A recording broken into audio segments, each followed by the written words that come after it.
At may gusto po kaming i-recommenda yung benepisyo ng pagbukas ng face-to-face learning. As vaccination rate of children increases, ay pwede na natin buksan ang lahat ng schools gradually. This will provide a big boost to the economy while improving learning and productivity of children. As of February 7, 304 ang napaparticipate sa face-to-face schools or 0.5% lamang ng 60,000 schools. Pero gaya po ng sinabi ni Secretary Briones, ay may 6,000 schools na yung candidate. So, umakyat na ito sa 10%. At marami pong benepisyo ang pagbukas ng face-to-face learning po, Mr. President. Una po, we will increase economic activity by 12 billion pesos per week kasi yung mga serbisyo around the school like transport, dormitories, food stalls, school materials ay babalik at 40% po ng populasyon ay nag-aaral sa Pilipinas. Pangalawa, we lost 11 trillion peso worth of productivity. Every year, we do not have face-to-face schooling. So, pag 2 full years ang walang face-to-face ay 22 trillion pesos yung mawawala. Kaya po natin bawiin yan pag nagbukas na po tayo ng face-to-face schooling. Pangatlo, yung learning outcomes pwede mag-improve by 50%. Yung aking anak na nasa grade 1, yung online class lang niya ay 2.5 hours per day. Pero yung regular ay 5 hours. So yan po yung kayang ibalik pag bumalik na yung face-to-face schooling. At yung pang-apat, kahit po nag-alert level 1 tayo, 1/4 po ng ating mga magulang ay hindi nakakapasok full-time kasi sila ay nakabantay sa tabi ng anak nila para mag-aral tulad ko sa umaga. So, yan po yung benepisyo kung magbukas talaga yung schools. At siyempre, kailangan po natin ng kooperasyon ng schools, ng parents, at ng bawat isa sa atin.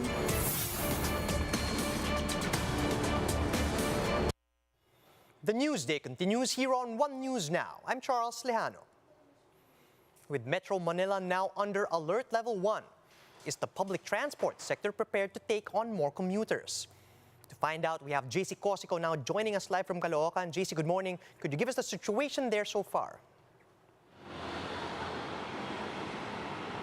Charles, as we speak, no more long lines of passengers here at the Monumento station of the EDSA bus carousel. But earlier today, there were long lines of passengers, but it's still moving as more passengers are allowed to ride these buses, Charles. JC, have we heard from some of the drivers now that they're allowed to operate at full capacity? What do they have to say? Charles, it's a welcome development for PEV drivers, saying this will be additional income for them. So they are hoping that the situation will continue again. Alert level 1 in Metro Manila and 38 other areas will continue until March 15. Charles. Okay, JC, we are seeing that line of buses right there behind you. But as far as you can tell, are there enough PUVs to transport passengers to and from the city? Charles, well, based on my observation, there are a lot of buses ready to transport passengers here at the Monumento station of the EDSA bus carousel. That's why passengers don't have to wait for so much time for them to get to their destinations, as, again, buses are ready to transport them. Charles. Right, could you tell us about the traffic situation over there where you are? Charles, here and along EDSA southbound, here in Monumento, it's still quite light to moderate traffic at this hour since it's no longer rush hour, Charles. Right, let's talk about the reaction of passengers, especially as regards the lack of physical distancing inside PUVs. Are they affected by this negatively? Charles, some passengers can't help but worry because of these relaxed protocols because of the threat of COVID-19. But what they're telling us is that they have their disinfectants with them and they are already fully vaccinated against COVID-19. But some say this is also a good news as, again, they will no longer wait for so much time just to ride these buses and get to their destinations. Charles. Thank you. That was JC Cosico reporting live from Caloocan. The Philippine College of Physicians warns the COVID-19 situation in the Philippines is far from being endemic. In an interview with Radyo 5, PCP President Maricar Limpin shared her worries about a possible COVID-19 surge, with most of the country now under alert level 1.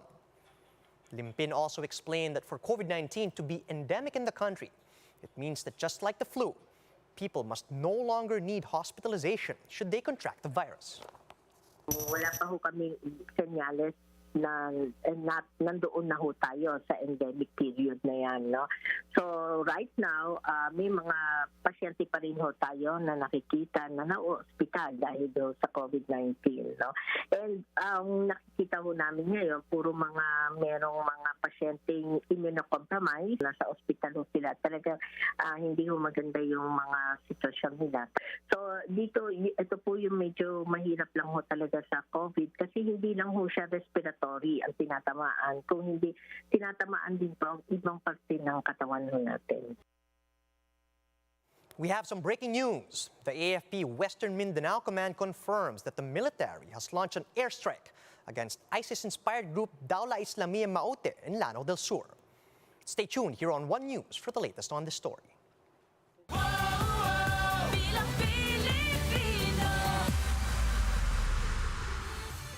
Presidential aspirant Senator Manny Pacquiao is currently making the rounds in San Jose del Monte in Bulacan.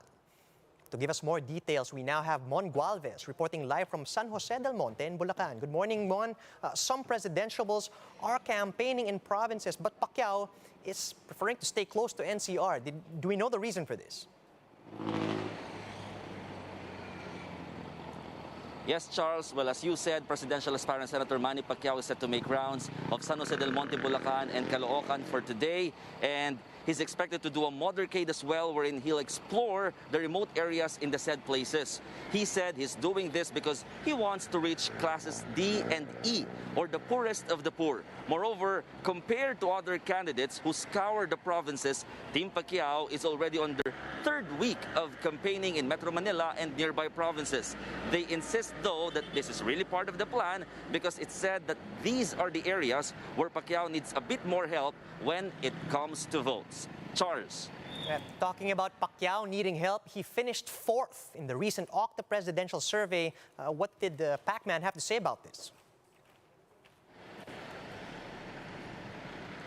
Well, Senator Pacquiao believes that people who belongs to classes D and E are those who best understands his advocacies and the things he wants to achieve if he wins the presidency. This was also a sentiment when we asked for his reaction regarding his 4th place finish in the recent Octa Research survey. Pacquiao thinks that there's really a significant difference between virtual or through surveys and when one gets to personally check out the people they want to serve. Charles. Thanks for that, Mon, and do stay safe. That was Mon Gualvez reporting live from Bulacan.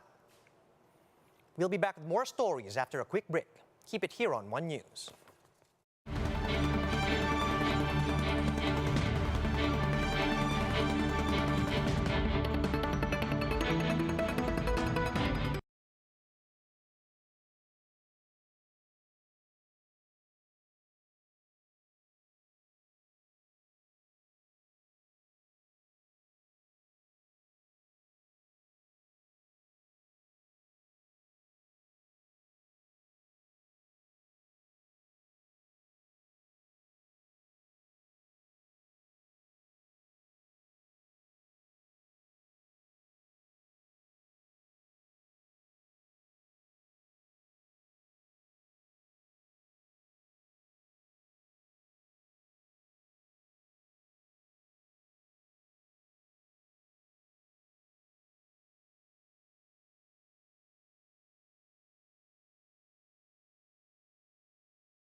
You're still watching One News Now. I'm Charles Lejano. Presidential aspirant Vice President Leni Robredo has been constantly behind Bongbong Marcos Jr. in recent surveys. But Robredo's daughters say they're not fazed at all. In an interview with the chiefs, Aika, Trisha, and Jillian Robredo said that they're taking the campaign period day by day and that survey results only push them to do better. The sisters also maintain that none of them have any ambition to enter politics, with Jillian saying that she is, quote, scarred with how messy Philippine politics is. Si Mama alam na magiging mahirap yung laban nito. Lahat kami laban lang, slowly gaining momentum rin yung kampanya ni Mama. We focus on what we can, on the things that we can do, on the things that we can work on. Yung surveys, kami sa bahay, naniniwala kami sa science, naniniwala kami sa numbers. But at the same time, to put it into context, it's just really a snapshot of the sentiments of yung sample size at that time. It's a sign for us that there is a lot of work to be done. Here's a quick look at some of today's headlines. Metro Manila and 38 other areas are shifting to Alert Level 1 starting today.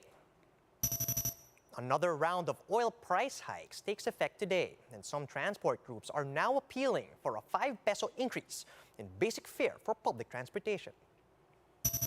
And Miss Universe Philippines reveals its top 50 finalists for this year's competition. And those are the top stories of this hour. Join us later at 2 p.m. as we continue to monitor the day's biggest stories.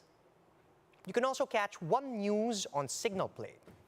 Register for a free account at www.signalplay.com and stream One News live anytime, anywhere. I'm Charles Lejano. Mask on, wash hands, and stay safe, Philippines. We are One News.